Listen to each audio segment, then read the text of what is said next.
Our next reader is from Northern New Jersey, Rory Kelsch. Now, she just recently quit her day job, so if you wanted to give her any kind of advice, it's too late. Rory Kelsch.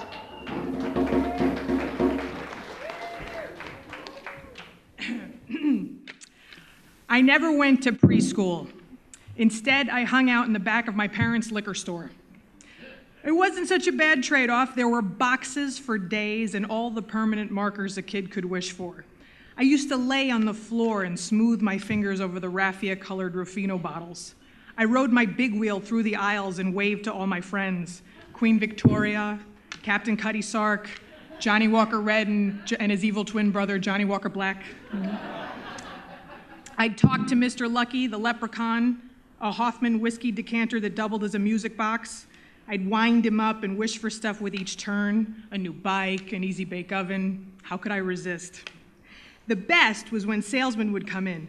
They gave me all kinds of promotional stuff to play with, pens, notepads, beach balls, and keychains. It was fantastic.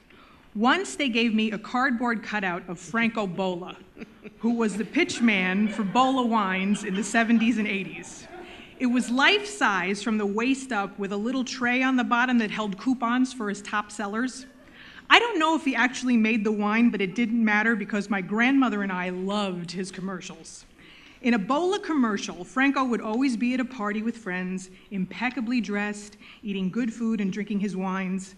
Then you'd hear the voiceover, "To Franco Bola, love is a part of life." Then the music came on and this cheesy-sounding voice rang out, "There's more, more, more, so much more. There's more than wine in a bottle of Bola." And you'd hear Franco say in broken English, "Love makes people happy." My grandmother liked him, I could tell. My grandmother would snowbird back and forth from Florida every year. She returned home around Easter time and would stay until after Thanksgiving. We slept together in the same room and we watched a lot of TV.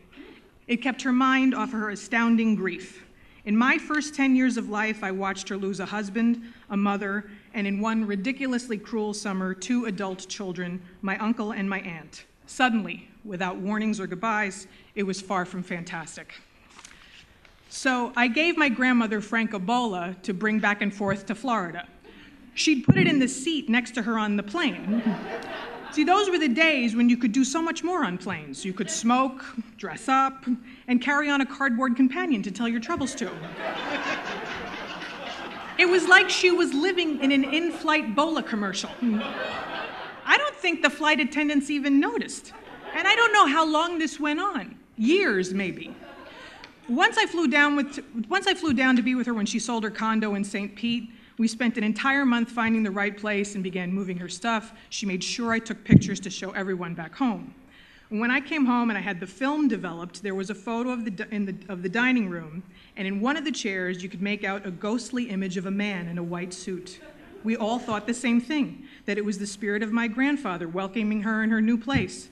Tears and memories flowed. We hesitated to show it to her when she came back for Easter for fear of upsetting her all over again, but the season of resurrection prevailed and we showed her the photo.